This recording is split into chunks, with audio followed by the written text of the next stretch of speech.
en lo que lo encuentras, pues bueno, ya estamos viendo por todos lados esta cuestión de la Navidad, ¿no? Y que si las esferas, y que si el arbolito, y que si ya hay más tráfico del común, todas estas situaciones que vemos cuando va llegando diciembre. Y si bien, como siempre lo hemos dicho y como sabemos, no es que Jesús haya nacido el 25 de diciembre o la noche del 24 de diciembre. No es así, ya se sabe que históricamente no pudo ser que haya nacido en esas fechas, más bien ha estado su nacimiento en otras fechas que no son necesariamente estas, pero bueno, el mundo entero puede fijar sus ojos por la razón que sea en un hecho importante, no solo para nosotros como cristianos, no solo para nosotros como hijos de Dios, sino para el mundo, como yo te decía, para el mundo entero. Y nosotros,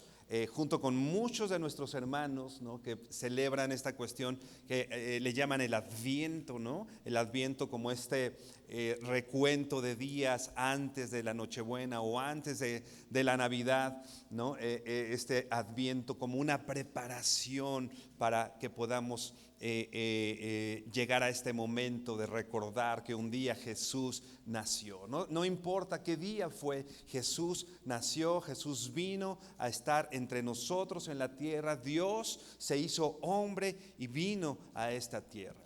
Ya si tú quieres poner arbolito y eso, ponlo, hazlo, pon las esferas, diviértete con tu familia, ten una cena rica y disfrútalo, hazlo. Y aquel que no tenga la costumbre o no quiera, también no pasa nada, ¿no? No se trata de criticar al que lo hace o criticar al que no lo hace. Es importante que sepamos, a veces pensamos que la Navidad es impuesta por el paganismo, y esto no es así, ¿no? El paganismo no impuso la Navidad. La Navidad, la primera Navidad, está narrada en la Biblia, ¿no?, que es el nacimiento de Jesús. Y la fecha 25 de diciembre, bueno, no vamos a hablar de eso hoy, pero el 25 de diciembre fue establecido también por hijos de Dios, por cristianos, y ya después, bueno, los romanos vinieron, hicieron ahí alguna cuestión y opacó un poco lo que los cristianos ya celebraban desde antes. Así que no es una fiesta pagana, es una fiesta cristiana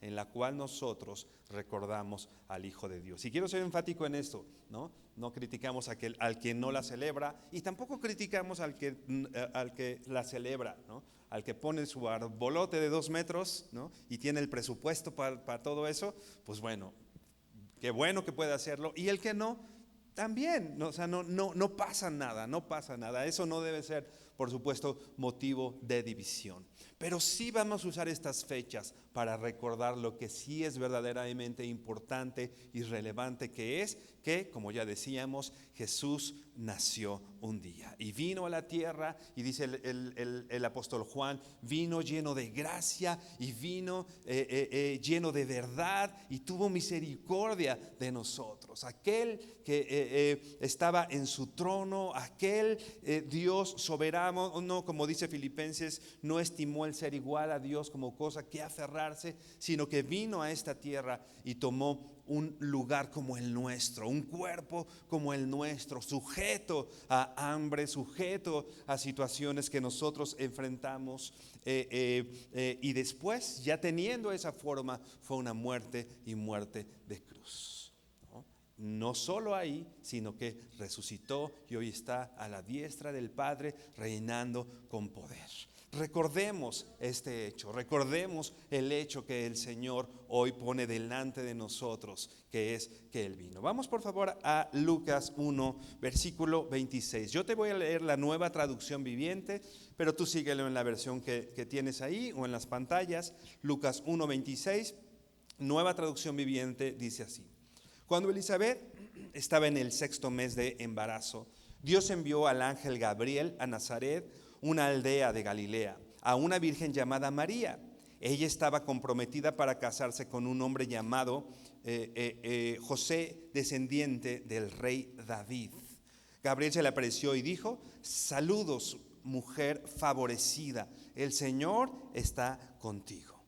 Versículo 29 dice: confusa y perturbada, María trató de pensar lo que el ángel quería decir. Versículo 30: no tengas miedo, María, le dijo el ángel, porque has hallado el favor de Dios. Concebirás y darás a luz un hijo y le pondrás por nombre Jesús. Él será muy grande y lo llamarán Hijo del Altísimo. El Señor Dios le dará el trono de su antepasado David y reinará sobre Israel para siempre. Su reino no tendrá fin. Inclina tu rostro y vamos a orar. Bendito Señor, te damos gracias por tu palabra, con la cual hoy podemos recordar, Señor, traer a nuestra mente como siempre el milagro, Dios, del nacimiento de tu Hijo en esta tierra, Padre.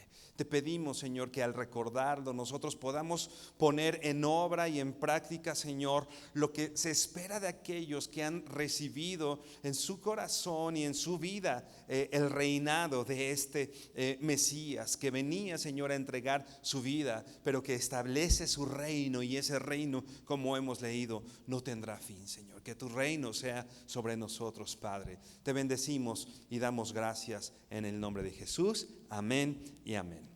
Regresa por favor tus ojos ahí a Lucas 1, versículo 26. Vamos a volver a leer este verso. Dice: cuando Elizabeth estaba en el 6º mes de embarazo, Dios envió al ángel Gabriel a Nazaret, a una aldea de Galilea. Tú recuerdas, si tú ves el contexto, ¿no? Todo lo que estaba pasando. Primero el anuncio del nacimiento de Juan el Bautista, aquel que iba a abrir el camino para el Mesías, ¿no? A través de la prima de María, que era Elizabeth, y se hace un anuncio primeramente a los padres de Juan, ¿no? Pero después dice aquí que cuando Elizabeth ya estaba en el 6º mes de embarazo, Dios envió al ángel Gabriel a Nazaret, a una aldea de Galilea. Y dice el verso 27: a una virgen llamada María. Ella estaba comprometida para casarse con un hombre llamado José, descendiente del rey David.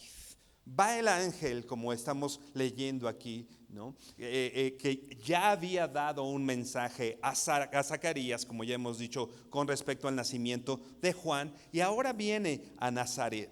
Es peculiar, es importante, y quisiera llamar tu atención con respecto a la ciudad de Nazaret. Todo el Antiguo Testamento no habla de Nazaret. En el tiempo bíblico, o cronológicamente en la Biblia, este es el primer lugar donde se habla de Nazaret, ¿no? Y si por algo es notable Nazaret, ¿no? O hasta este momento, si por algo era notable Nazaret, era por ser una ciudad insignificante, ¿no? Por ser una ciudad pequeña, no tenía incluso muchos servicios que las grandes ciudades, ¿no? Aunque estaba relativamente cerca del mar de Galilea, era parte de esta región de Galilea, pero aunque estaba relativamente cerca, no había como muchos servicios, por ejemplo, agua. Había solo un pozo, ¿no? Que daba alguna cantidad de agua. Entonces no era muy higiénico, digamos, Nazaret. No era muy grande comercialmente, pues bueno, no tenía mucha importancia. Y no solo eso, ¿no? La gente que estaba y que vivía en Nazaret era criticada, ¿no? Era vista como alguien menor, como alguien menos. De hecho, llamarle a alguien nazareno era en forma despectiva, ¿no? Puedes pensar en alguna ciudad que te venga a la mente, ¿no? En la cual hay pobreza, en la cual las viviendas no son muy grandes, donde hay, pues no sé, ¿no? Y bueno, la gente de pronto se burla de las personas que viven ahí, o hacen cierta burla o cierta mofa de esas personas. Pues bueno, la gente, cuando a alguien le decía es nazareno, ¿no? Era necesariamente algo despectivo. Era para hacer menos a las personas, repito, por lo que era esta ciudad, ¿no? Por lo que era esta, más que ciudad, región, ¿no? Y es importante saber que Jesús, ¿no? Imagínate, siendo Dios, ¿no? Dice una alabanza por ahí, siendo rico como eras tú, yo hubiera esperado, dice ahí, una corona real, ¿no? Pero Jesús vino a nacer a Nazaret, ¿no? A una de las ciudades más insignificantes, como ya hemos descrito. Ve por favor a Juan 1, versículo 45. Juan 1, versículo 45, yo te sigo leyendo la NTV, y dice así, verso 45. Felipe fue a buscar a Natanael y le dijo: hemos encontrado aquel de quien Moisés y los profetas escribieron. Se llama Jesús, el hijo de José de Nazaret, ¿no? Viene Felipe buscando a Natanael y le trae una gran noticia, una noticia importante, ¿no? Moisés y los profetas escribieron, ya vino, ya llegó el Mesías que hemos esperado. Imagínate, son buenas noticias, ¿no? El Mesías esperado está en la tierra. Ya no tenemos que esperar más. El Mesías del cual todos los profetas hablaron, ¿no? Es una gran noticia. Pero fíjate lo que dice Natanael. En vez de decir: qué padre que ya llegó el Mesías, qué bueno que el Mesías está en medio de nosotros, dice: ¿Nazaret? Exclamó Natanael. ¿Acaso puede salir algo bueno de Nazaret?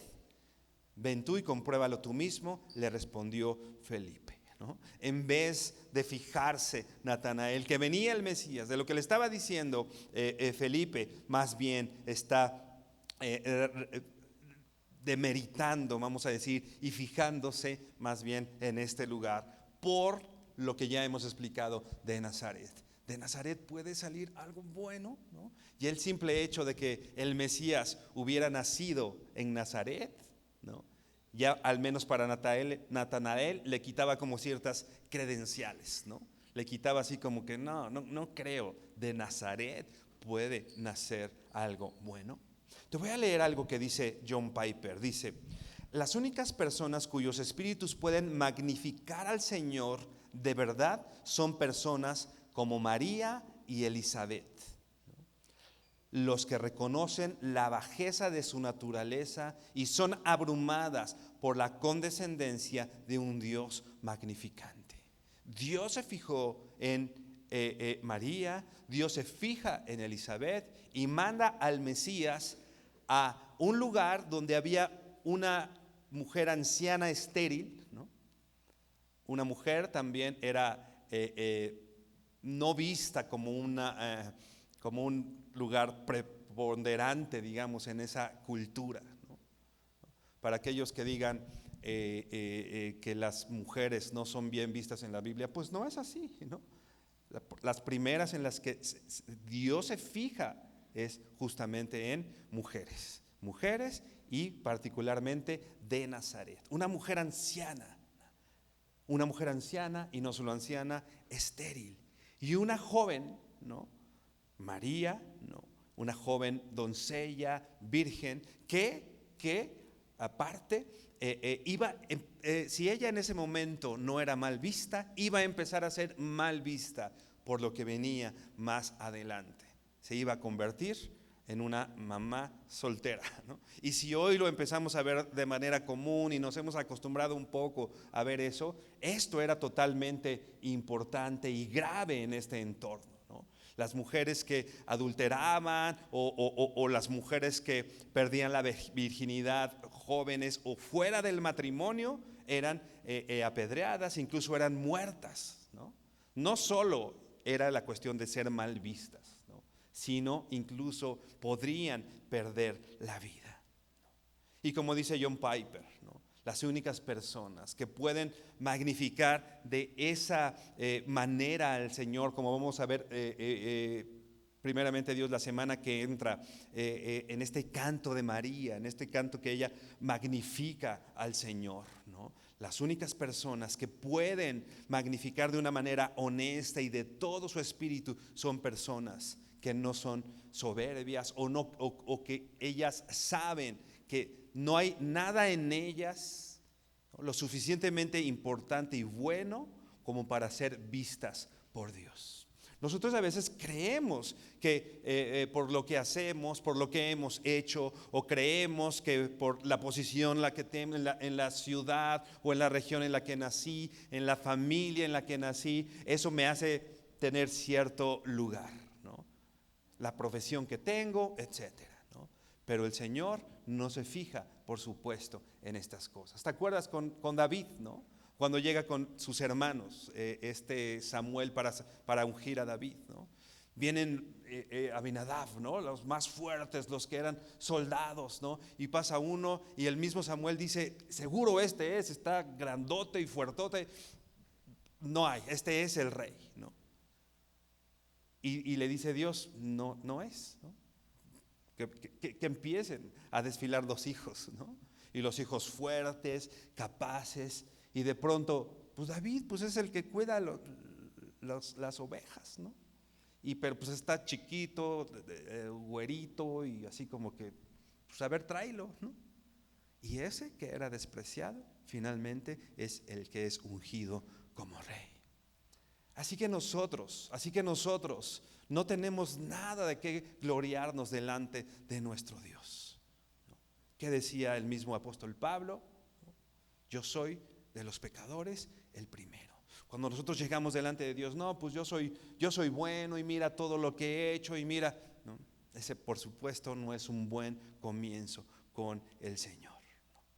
María está conmovida porque lo vamos a ver más adelante, esta humilde sierva del Señor es vista por el Señor y tomada en cuenta para el hecho más trascendente de la historia, ¿no?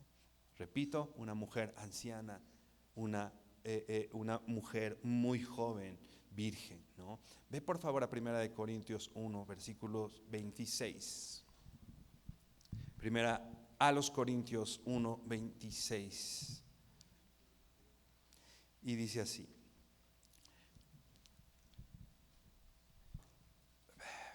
pues mirad, hermanos, vuestra vocación, que no sois muchos sabios según la carne, ni muchos poderosos, ni muchos nobles, sino que lo necio del mundo escogió Dios para avergonzar a los sabios, y lo débil del mundo escogió Dios para avergonzar a lo fuerte.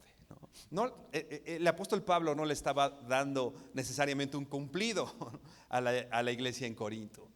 Les estaba diciendo un poco, véanse entre ustedes y observémonos nosotros. Como ninguno de ustedes es ni poderoso, ni muchos son nobles, ¿no? Creo que, bueno, no sé tú, pero yo definitivamente no soy ni poderoso y noble, pues tampoco, ¿no? Soy más bien de Iztacalco y pues ahí, ¿no? De ahí somos, ¿no? Lo necio del mundo escogió Dios para avergonzar a los sabios, ¿no? Y quizá es un llamado a los sabios, ¿no? ¿Te crees sabio? ¿Te crees poderoso? Pues dice la Biblia que Dios escoge a los humildes, a lo pobre. O sea, cuando nosotros nos sabemos incapaces, entonces sobreabunda la gracia de nuestro Señor, ¿no? Y si tú te sabes pecador, y si tú sabes que no tienes el recurso para llegar a ciertos lugares, incluso si tú sabes que no tienes el recurso para llegar a Dios, vas por buen camino, porque ¿sabes qué? Dios no ve tus recursos, Dios no ve tu capacidad. Los que estamos aquí, lo estamos por gracia. Y dice el apóstol Pablo, versículo 28, 1 Corintios 1, 28, y lo vil del mundo y lo menospreciado escogió Dios, y lo que no es, para deshacer lo que es. Versículo 29, a fin de que nadie se jacte en su presencia. Nadie podemos jactarnos en la presencia de Dios de nuestros méritos o de lo que somos, ¿no? Dice versículo 30, mas por Él estáis vosotros en Cristo Jesús, el cual nos ha sido hecho por Dios sabiduría, justificación, santificación y redención. ¿Por qué yo puedo decir que soy fuerte? Dice la Biblia, diga el débil, fuerte soy. ¿Por qué puedo decir tal vez que soy sabio o justificado o santo y tengo redención? Dice aquí, por la obra de Cristo. mas por Él ahora estáis vosotros en Cristo Jesús, el cual nos ha sido hecho por Dios sabiduría, justificación, santificación y redención. Nosotros en nuestra bajeza, nosotros en el lugar en el que estamos, nos escondemos bajo nuestro Señor Jesucristo. Y ese es el lugar seguro. Es donde encontramos su sabiduría, la justificación y todo lo que hemos estado diciendo el apóstol Pablo. Y dice el versículo 31, ¿para qué? Como está escrito, el que se gloría, gloríese en el Señor. Y esa es nuestra gloria, hermano, que somos escogidos, no lo que somos, no que somos muy santos, no que somos muy buenos o que tenemos un buen carro o que somos muy capaces. Nuestra gloria, hermano, es el Señor. Ese Señor que venía tomando forma de hombre para estar con nosotros. Regresa por favor a Lucas. Vamos a leer el versículo 28. Lucas 1, 28. Y dice así: Gabriel se le apareció y dijo: saludos, mujer favorecida, el Señor está contigo. Primero hay un mensaje, ¿no? Llega Gabriel, lo primero que hace es saludarla, ¿no? Para aquellos que no les gusta mucho saludar, hasta el ángel llegó y lo primero que hizo fue saludar, ¿no? Saludó a la mujer y le dice, antes de darle el mensaje importante que venía, le dice cosas relevantes para ella, pero cosas relevantes a nosotros, para nosotros también como iglesia. Dice, saludos, mujer favorecida, el Señor está contigo. La Reina Valera completa la frase diciendo, bendita entre las mujeres. Era una mujer bendita con todo. Era de Nazaret. ¿Puede de Nazaret venir algo bueno? ¿No? Era una mujer joven de Nazaret. Sin embargo, el ángel Gabriel viene y le da un mensaje a ella y le dice, mujer muy favorecida, el Señor está contigo y eres bendita. Esta expresión muy favorecida quiere decir, eres muy honrada con favores. En otros, quizá en otras palabras podemos decir, una mujer que ha recibido mucho de parte de Dios. Y si te fijas, ella no era una mujer rica, ¿no? Ella había sido favorecida con el favor de Dios. Ella había recibido y estaba por recibir el favor de Dios. Tal vez muchos podemos hoy estar en la misma condición y decir, pues bueno, no soy muy rico, no tengo un gran trabajo, un gran sueldo, no vivo en Polanco, ¿no? Vivimos más bien por la zona oriente de la ciudad, ¿no? Pero ¿sabes qué? ¿Quién de aquí podemos decir que somos muy favorecidos por el Señor? Somos, hermano, eres muy favorecido. Porque así como María, no por lo que ella hizo, no por su poder, por su fuerza, sino solo por la misericordia de Dios, recibió el favor de Dios, que era recibir a su Hijo Jesucristo en su vientre. Así como nosotros, muy favorecidos. Hay gente de Polanco y de las Lomas, ¿no?, que está totalmente confiada en sus riquezas, ¿no?, y con eso está bien, ¿no? Y con eso está bien. Una vez alguien decía que trabajaba con una gente muy importante, un artista, un gran artista, le decían, y ya le predicaron a este artista, unos músicos que él trabajaban con él, que o son cristianos, ya le predicaron, y ellos decían, es que es bien difícil predicarle a alguien que lo tiene todo, ¿no? Porque a veces el evangelio que predicamos es, pues, y con el que llegaban con esta persona, ¿no? Le decían, pues Dios te puede sanar, y él, pues no estoy enfermo, ¿no? Dios te puede dar trabajo, ¿no? Que es a veces nosotros con lo que llegamos con la gente, ¿no? Y él decía, pues no necesito trabajo. Él te puede quitar tu infelicidad. Pues mira, ¿no me ves bien feliz, no? Y a veces nuestro evangelio es ese, ¿no?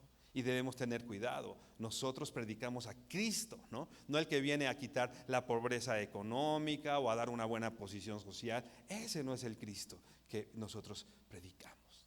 Por eso es importante que en el Evangelio confrontemos a la gente primero con su pecado, ¿no? Tú necesitas a Cristo no porque seas pobre o no tengas trabajo. Tú necesitas a Cristo porque si no vienes a Cristo, nuestra alma estaría condenada a la condenación eterna, ¿no? Muy favorecida era esta mujer, así como nosotros hoy hemos sido honrados con muchos favores. Y algo bien importante que le dice: el Señor está contigo, ¿no? El Señor estaba con ella, aún en Nazaret, aún en esas circunstancias complicadas. ¿Sabes qué? El Señor y un ángel viene y le confirma: el Señor está contigo. Tal vez no ha venido directamente el ángel Gabriel contigo a decirte que el Señor está contigo, pero ¿sabes qué? La Biblia dice, la Biblia, que es la palabra de Dios, dice: el Señor está contigo. La Biblia dice que el Señor está conmigo. No necesito que venga el ángel Gabriel. Para María era importante y en el contexto, y bueno, era Jesús el que venía en ese entonces, ¿no? Pero la palabra de Dios dice que el Señor está con nosotros. Y de hecho es un nombre con el cual Jesús es identificado. Ve por favor a Isaías 7, versículo 14.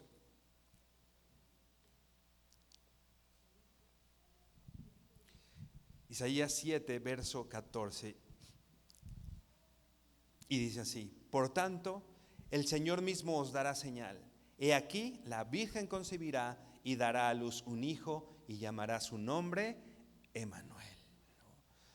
El profeta dice que va a haber una señal que ya se estaba dando. Una virgen, ¿no?, de la región de Nazaret iba a concebir, ¿no?, y dará a luz un hijo y llamará su nombre, dice aquí, Emmanuel, ¿no? Hasta este momento no quedaba totalmente claro el significado de Emmanuel, ¿no?, en el hebreo al menos. Pero ve por favor a Mateo 1, versículos 22.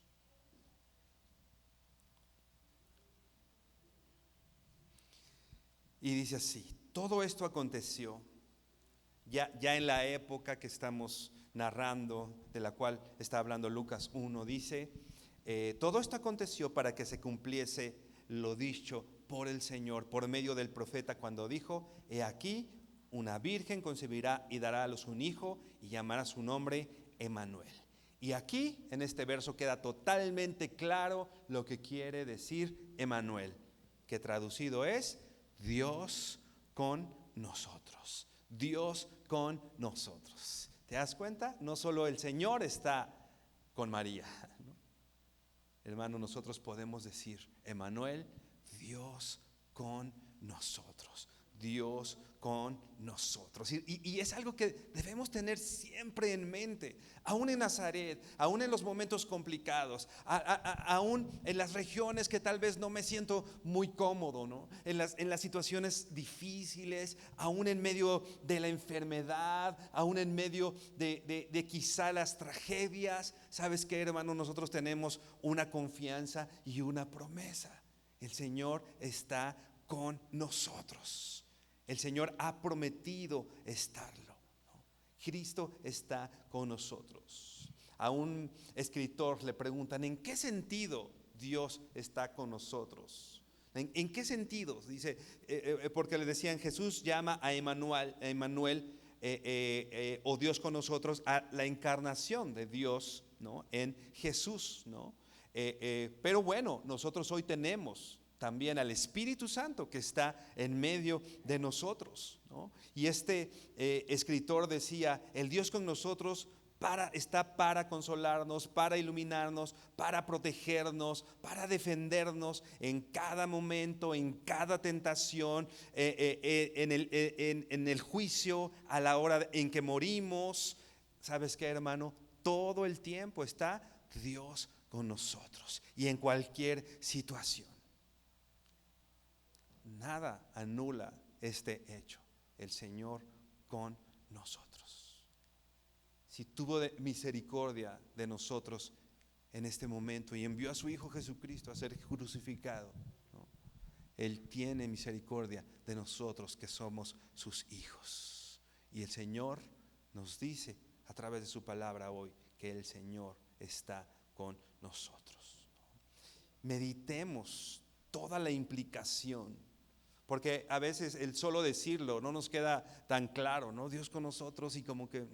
Pero te invito a que medites y que profundicemos un poco en esto, en el nombre Emmanuel. Esto, el que Dios diga Emmanuel, que desde Isaías el profeta diga Emmanuel, y que en el cumplimiento de la profecía el evangelio diga Emmanuel, Dios con nosotros, y que Dios le haya dicho a María, Dios, el Señor está contigo. Todo lo que implica muestra que el Señor, que el Dios Todopoderoso se ha inclinado hacia su creación, se ha inclinado hacia el hombre, hacia nuestra bajeza, para darnos salvación. Dios sabe la condición en la que estamos. Dios sabe nuestras debilidades. Dios sabe que somos criaturas y una creación dependiente. Pero con todo, Dios, conociendo nuestra condición, nuestra incapacidad, nuestra humildad, la posición en la que estamos, Dios se inclina a nosotros. Un predicador decía, esta cuestión del evangelio lo describía como Dios arrodillándose hacia nosotros, ¿no? Dios haciéndose humilde, porque eso significa, al menos en estos tiempos, la cuestión de arrodillarse ante alguien, ¿no?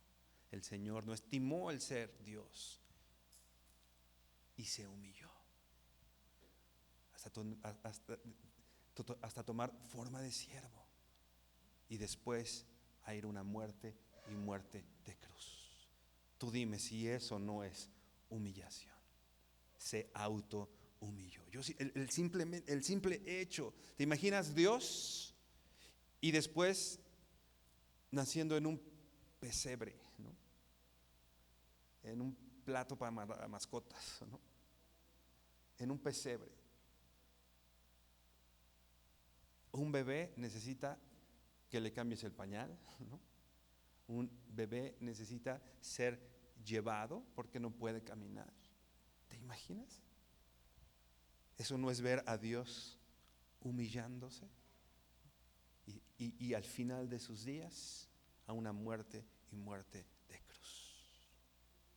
Algo importante es, haya en nosotros el mismo sentir. Porque a veces decimos, bueno, nos llamó para ser reyes y sacerdotes y nosotros pues ya no. Si la actitud de Cristo fue esa, hermano, nuestra actitud tiene que ser la misma, de humildad, de humillación. Si nuestro maestro lo hizo, si tu maestro vino desde el cielo y tomó esta forma de hombre para estar contigo, para estar con nosotros, ¿qué tendremos? ¿Cómo nosotros tendremos que responder a esto? Haya en ustedes el mismo sentir. Quizá podemos decir de esa frase, en una traducción más exacta, podríamos decir, no solo el mismo sentir, no solo, ay, sí me siento así, sino haya en ustedes la misma actitud, la misma forma de actuar. Y por supuesto nosotros no estamos renunciando a tanto como renunció Cristo, ¿no? Nosotros tendríamos que solamente renunciar a que te gusta, ¿no? En realidad nuestra renuncia no es mayor comparada con la renuncia de Jesucristo. Así que al nosotros pensar en Emmanuel, tenemos que pensar en ese acto de autohumillación de nuestro Maestro hacia nosotros. El saber que Dios está con nosotros y que a su condición de Dios se le añade una condición humana, porque nosotros sabemos somos Dios, Jesús es 100% Dios y 100% hombre. Y Él se somete a esa condición humana, pero sigue siendo Dios, ¿no? ¿Te acuerdas lo que dijo, le decía Dios a Moisés, ¿no? Muéstrame tu gloria, ¿no? Pero si yo te la muestro, no hay quien pueda verme, ¿no? Y seguir vivo, ¿no? Por eso Dios tuvo que tomar forma de hombre para estar contigo, para estar con nosotros. Y eso implica Dios con nosotros. Spurgeon dice algo así, te lo voy a leer, dice: Emmanuel, o el pensar Dios con nosotros, dice, demuestra que podemos venir a Él.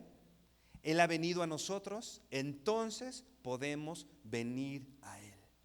Entonces, si Jesucristo es Dios con nosotros, vengamos a Dios sin ninguna pregunta o vacilación. Quien quiera que seas, no necesitas ningún sacerdote o intercesor para presentarte a Dios, porque Dios se ha presentado a ti, dice Spurgeon. No necesitas un intermediario. En muchas regiones había muchas creencias en este entonces y filosofías que decían que solamente algunos podían acercarse a Dios y que todos los demás recibían exclusivamente el mensaje de Dios a través de personas. Pero ¿sabes qué? Si Dios está contigo, puedes acercarte a Dios, ¿no? Por supuesto, entre nosotros oramos, ahorita orábamos por unos hermanos que necesitan nuestra oración, pero ¿has oído la frase? Vengo contigo porque tú estás más cerca de Dios, ¿no? Para que ores por mí, ¿no? ¿Sabes que no, hermano? Dios está contigo y no necesitas un intermediario para venir con Dios. No necesitas intermediarios. Puedes orar. No estoy diciendo que no vengamos y pidamos oración, porque eso lo enseña también la Biblia, ¿no? Que venga y que le pida a los ancianos de la iglesia que oren por él. No estoy diciendo que no. El punto es que no sientas que el Señor no te escucha a ti y que necesitas o que necesariamente tienes que venir a través de un intermediario. No es así, no es así. ¿Quieres tener un encuentro con Dios hoy en la noche? Ya que esté cerrada la iglesia o este lugar, ¿qué tienes que hacer? Pues ahí junto a tu cama, arrodíllate, abre tu Biblia y ¿sabes qué? Dios está ahí. Dios está contigo. ¿Y sabes qué? Y no solo está ahí, Dios quiere hablarte. Por eso dejó la Biblia. Dios quiere comunicarse contigo. Y Dios quiere que le hables. Spurgeon cuenta también que John Wesley dice que él, John Wesley, murió diciendo esto: lo mejor de todo es Dios con nosotros.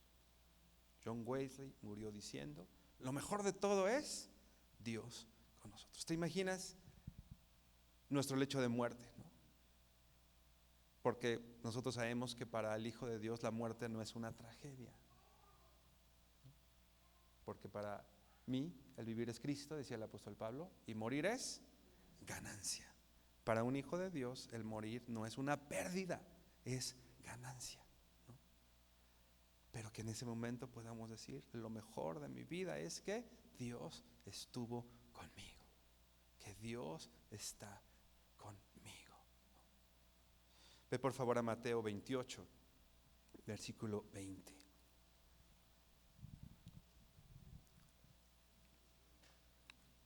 Mateo 28, verso 20.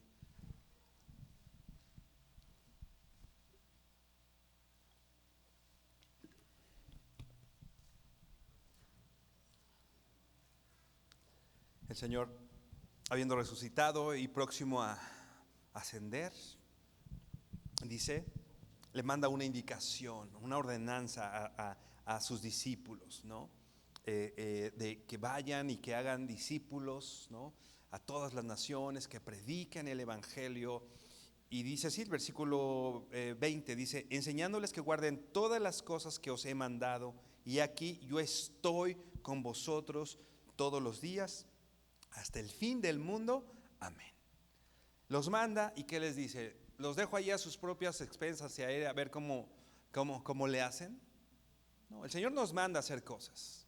¿Sabes qué? Tienes un mandato de Dios, porque eso también, el mandato de ir a ser discípulos no es para algunos, no solo es para los que nos paramos acá enfrente, no solo es para el Señor, a todos sus discípulos les manda a ser discípulos. El llamado a ser discípulos es para ti, pero no te manda a ser discípulos así como que a ver cómo le haces, ¿no? Le dice, y aquí yo estoy contigo. Te mando a ser discípulos, pero no es preciso saber que el Señor está con nosotros para cumplir su llamado, para cumplir lo que Él nos ha dicho. Y aquí yo estoy con vosotros todos los días. ¿Cuántos días? No descansa los fines de semana, ¿no? O a las 11 de la noche se va a dormir, ¿no? No se dormirá el que te guarda. Todos los días el Señor está con nosotros.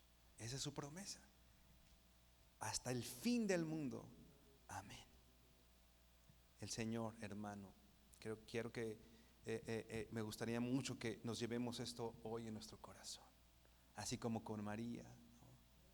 Bendita entre las mujeres, muy favorecida, ¿no? Así como María, el Señor está con nosotros. Y esa es una verdad que tiene que transformar nuestras vidas.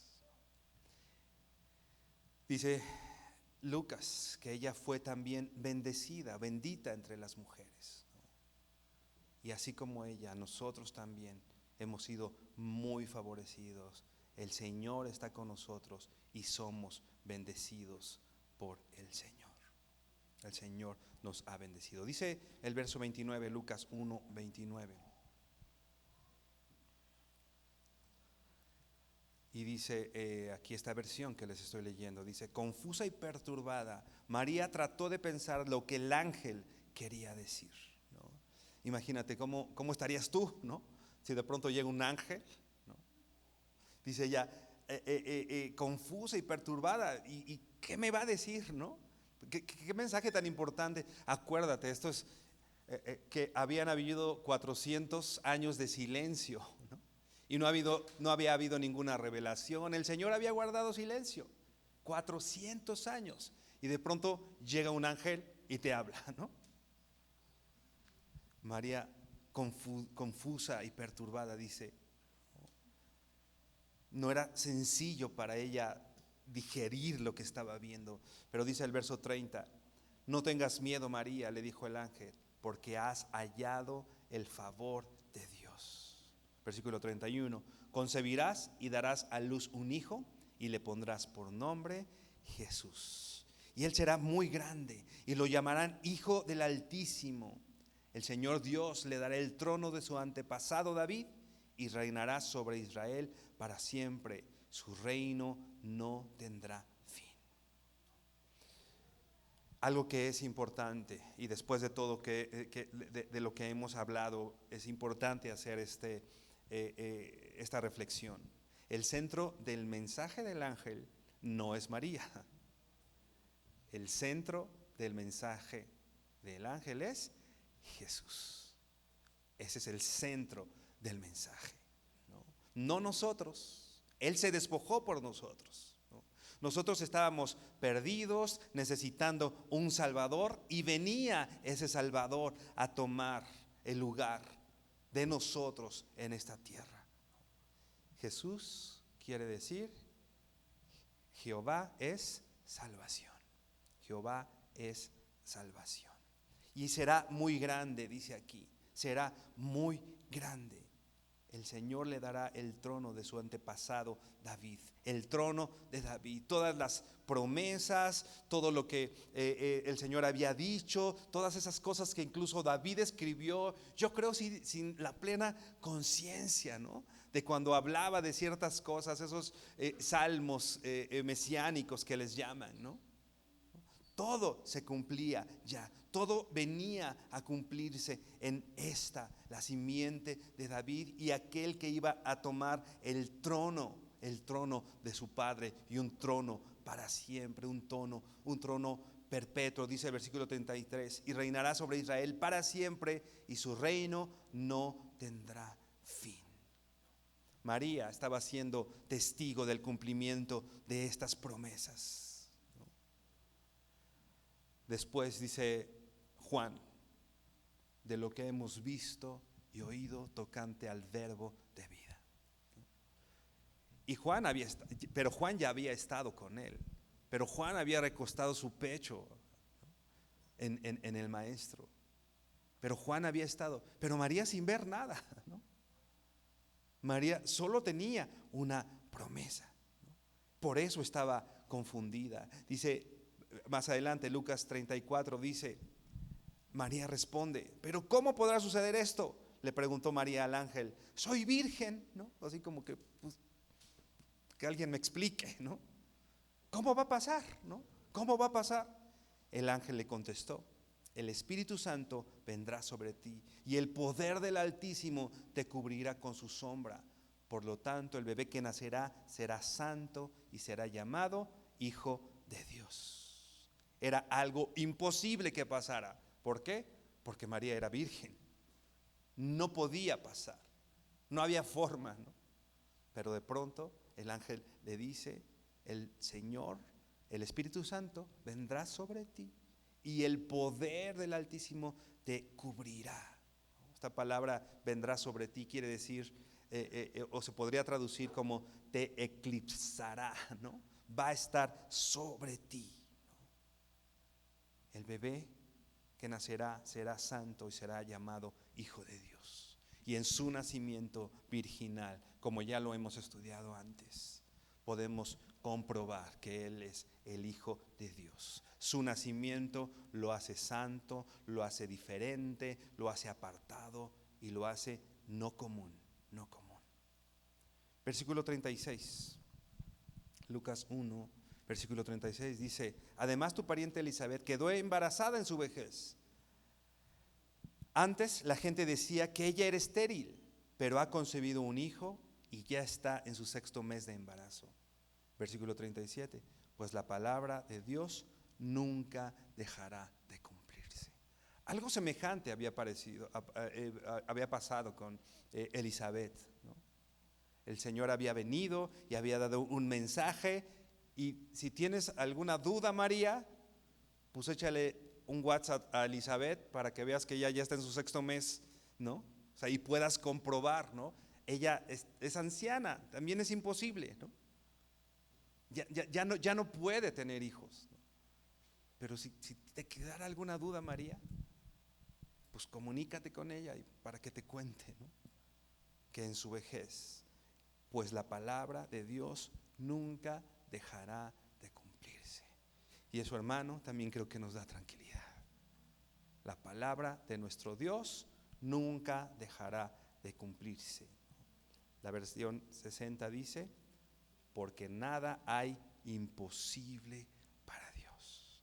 Nada hay imposible para Dios. Con Dios nada será imposible. Dios es poderoso. La palabra de Dios no es que no tenga poder. La palabra de Dios es poderosa y Dios hará absolutamente todo lo que ha dicho. Versículo 38. María respondió, soy la sierva del Señor, que se cumpla todo lo que has dicho acerca de mí. ¿Tú qué responderías? ¿Qué le responderías a Dios? ¿Te acuerdas lo que decíamos que implicaba que una mujer en las condiciones de María quedara embarazada, ¿no? Podría haber muerto, ¿no? Iba a ser mal vista. ¿Qué nos ha pedido el Señor? Y aquí no dice que en efecto María le haya mandado el WhatsApp a Elizabeth para ver si es cierto, ¿no? ¿Cuál es la respuesta de María? Soy la sierva del Señor, que se cumpla todo lo que has dicho acerca de mí.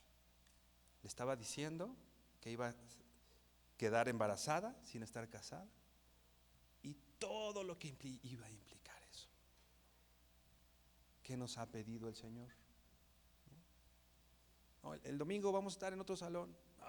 Y me queda 3 minutos más lejos. Bueno, ustedes no porque están aquí, ¿no? Pero, ¿qué nos ha pedido el Señor? ¿Qué le hemos dicho al Señor?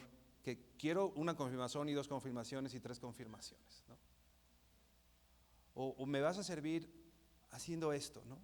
¿Qué te parece si hoy sirves en la iglesia, no sé, barriendo o cargando las bocinas como Jaime, ¿no?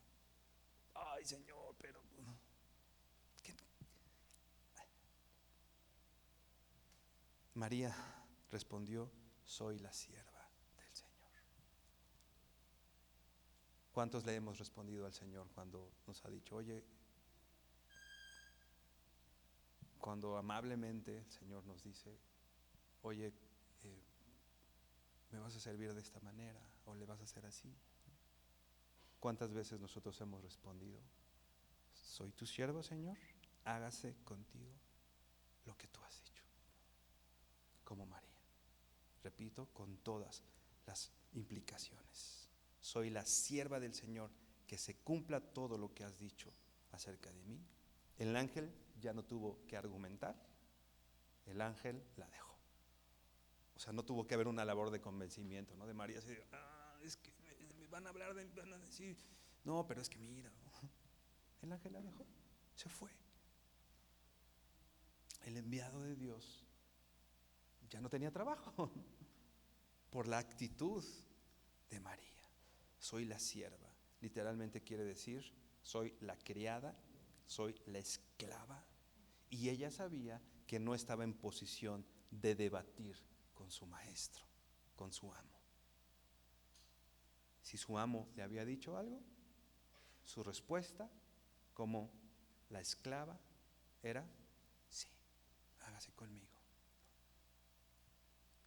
Tenemos la promesa del Señor está con nosotros, el Señor está contigo, y por supuesto nos gozamos en esa promesa, por supuesto la atesoremos, y como John Wesley es importante tenerla, ¿no? Y siempre saber y tener bien claro que el Señor está con nosotros.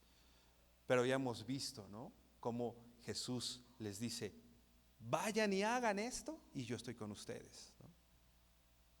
Y ahora María responde con una actitud humilde, como la que el mismo maestro, el mismo Señor que iba a habitar 9 meses en su vientre, estaba tomando una actitud humilde, ¿no?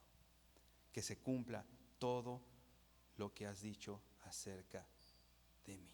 Esta debería ser la respuesta de todos nosotros como hijos de Dios.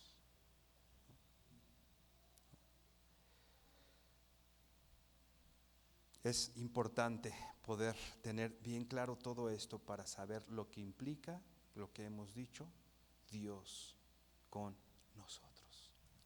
Y al saber que Dios vino un día tomando forma de hombre y que después no nos dejó solos, sino que nos dejó a su Espíritu para estar con nosotros, Dios mismo habitando entre nosotros. ¿Qué hacemos con esa información? Dios con nosotros. ¿Qué hacemos sabiendo que Dios, el Dios poderoso del que cantamos y adoramos, ¿no?, vino a esta tierra tomando esa posición? ¿Qué hacemos nosotros? ¿Cómo respondemos? ¿Cuál es nuestro llamado hoy? ¿Cuál es el llamado que el Señor particularmente te está hablando y diciendo a ti, ¿no? Inclina tu rostro y vamos a orar. Bendito Señor, gracias por tu bondad, por tu misericordia, Señor, por tu grandeza. Queremos honrarte y bendecirte, Señor, porque un día, sin importar, Señor, quiénes éramos, sin importar, Señor, todo lo que habíamos hecho, donde vivíamos, Padre, tú tuviste misericordia de nosotros y mandaste y enviaste a tu Hijo, Señor, tomando forma de hombre, para hacer de esta tierra que conocemos nosotros tu tabernáculo, Señor, tu habitación. Te mudaste acá con nosotros, Señor. para estar con nosotros, Señor. Gracias. Gracias, Señor, porque hoy recordamos el nacimiento de Jesús. Casi en cada esquina, cuando vemos adornos, cuando vemos árboles, Señor, y lejos de querer criticar o de querer